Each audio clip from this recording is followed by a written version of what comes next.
Good evening. Today is Sunday, 1st of March 2026, and it is the second day of the ongoing Iran war.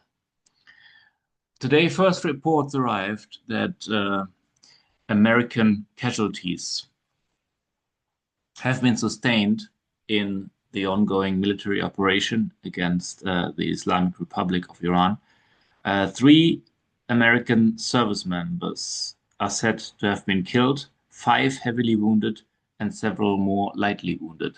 This is from CENTCOM, Central Command, based in Tampa, Florida, which has released this announcement early this morning, Eastern Standard Time.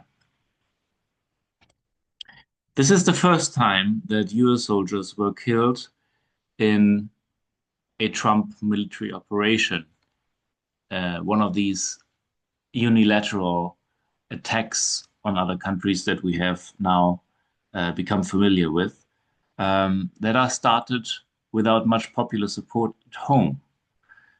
And we will now see what this will mean politically. So in this video, we will look in detail at the Iranian missile strikes and how much longer they can go on, what sort of casualties are to be expected on the American side, and also what does this mean politically, domestically for Donald Trump. But before we get right into this, if you like this video, please make sure to hit the like and subscribe button. Now, first of all, the Iranian missile strikes have faced an enormous array of SAM capabilities that has been built up over the past weeks in the region.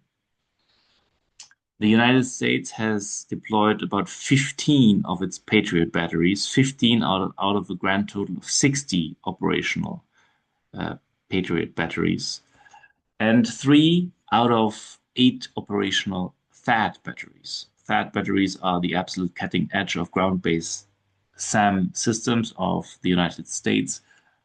They are capable of intercepting ballistic and even intercontinental ballistic missiles. These are strategic level weapon systems, and they are deployed to quite a remarkable extent in the region. 3 out of a grand total of 8 that are operated by the United States. Now, Iran has not only attacked American bases in the area, but all the Gulf states, like each and every one of the 4 Gulf monarchies plus Saudi Arabia, and Oman, and Iran, and Jordan, and Israel. And these countries by themselves also possess impressive air defense systems and networks, all provided by the Americans. So Bahrain features 2 Patriot batteries. Kuwait operates 7, Qatar 3, the United Arab Emirates 6, and Saudi Arabia an impressive 13 Patriot batteries. And as the only country in the world that is not America itself, it also operates 1 THAAD battery. So in total, that would make, give or take, about 46 Patriot batteries and 4 THAAD batteries, with about 4,400 intercepting missiles. So a battery has usually about 6 starters. Every starter has about 4 compartments, launching compartments. And in there, again, there are 4 individual missiles to be found. So this is about 96 or close to 100 missiles per battery, with 45 to 50 batteries in total in the area. This would bring us to 4,400 intercepting missiles. By comparison, Ukraine only operated about 4 Patriot batteries back in 2024. Now this number may have increased slightly, but we're talking about 10 times, more than 10 times, the air defense density that Ukraine can currently field at the front lines. And Iran struck at all of the aforementioned countries. Kuwait has reported 47 ballistic missiles and 283 drones that have been fired on Kuwait, killing one civilian and injuring 32, because the majority of these munitions have been intercepted. Same goes for Qatar. There's 65 missiles and 12 drones have been detected and mostly intercepted yesterday. The United Arab Emirates, interestingly, has borne the brunt of the attacks, second only to Israel. 167 ballistic missiles have been launched at the United Arab Emirates and a whopping 541 drones. They have mostly been intercepted, but 35 drones fell on the territory, causing 3 deaths and 58 injuries, and also sending around the world the pictures of burning hotels in Dubai. In Jordan, 49 drones and ballistic missiles have been detected and mostly intercepted. Israel has reported 170 missiles shot down, but there as well have been casualties, 9 dead and 121 civilian injured. And then, of course, there's also missile hits on Saudi, albeit without civilian casualties, and on Bahrain, where the US Fifth Fleet headquarters is located. And it is possible that here the three KIA American casualties have occurred, although that has not been confirmed. We do not know where these casualties were caused. Iran said it detected 27 US bases throughout the region. So it could be on any of these bases or on several. But be it as it may, if we add up the numbers, we see that Iran has expended almost 600 missiles on the first day of fighting. 600 missiles of an estimated 2 to 4,000 launch stockpile. The Israelis put the stockpile at about 2,500 missiles and counting. And if we take this estimate, that means that Iran has expended about a quarter of its offensive capabilities in just the first day of fighting. At the same time, Israel has also reported that its Air Force have destroyed several dozen ballistic launchers. So these are mobile truck-based launching pads, which have been destroyed by the Israeli airstrikes. Several dozen of them, that means probably upward of 50. So if we estimate about 500 launchers in Iran, this means more than 10% already destroyed in the first day. But 25% of ammunition is already expended.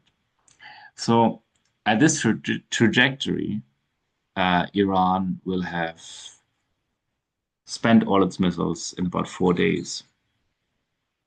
And although that is obviously a huge simplification and many things can happen, if we just take these data points from the first day, 600 spent missiles and 3 American KIA, 2,500 missiles in stock in total in Iran, that would bring the total American casualties in about 4 days to 12, meaning American dead, to be clear, and s scores of wounded. But the dead would be around 12. Now, what does this mean for President Trump? 30% of the population in America in the latest polls have agreed that it would be a good idea to attack Iran. 70% have not. The president has not notified Congress. He has just started this unilateral attack together with Israel. Now, under the Presidential War Powers Act, he is entitled to do so. It is under this stipulations necessary to inform Congress within 48 hours of the start of hostilities, which Marco Rubio apparently has done, informing the most important congressmen and senators of the attack. And starting tomorrow, Monday, when Congress is back in session, this is going to be obviously the most pressing issue to be debated on the floor. And Congress will have to vote if it agrees on this act of hostilities, on this act of war, or not. If it does not, the president has the right to veto and carry on his operation for 60 to 90 days. So the outcome of the vote in the US Congress would not be immediately affecting military operations, but would obviously be a huge political hit for Trump because he could no longer claim in the slightest that he would have popular support for his military actions. So we will see what's happening next week. Democrats will obviously, and out of reflex, oppose anything that the Trump administration is doing, especially if, as it looks right now likely, he could pull off a successful operation.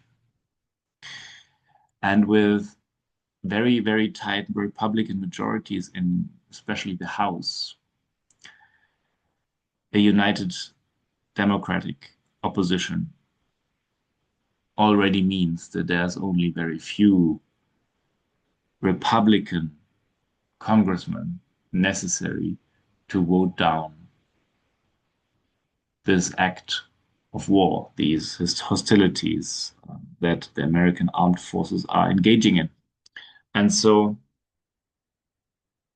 with many at the MAGA base not being at all amused about the newfound belligerence of Donald Trump, the president, mind you, that campaigned on the promise of never again entering in forever wars, especially, particularly, explicitly not in the Middle East.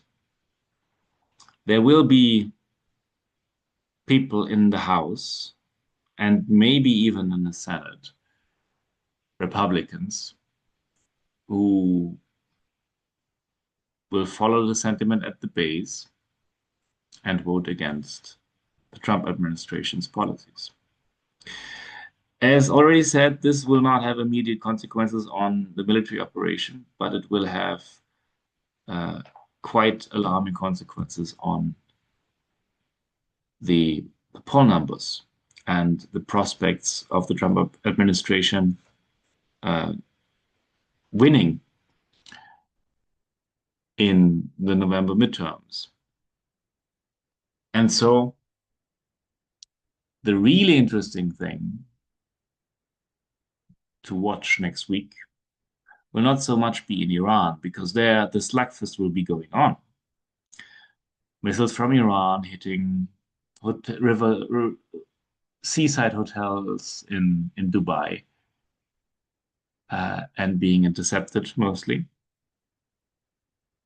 and American and Israeli air forces taking out more Iranian leaders and more Iranian kit. The really interesting part to watch next week will be what's happening in Congress, because there, the future of American basically foreign policy power might be decided. Because if Congress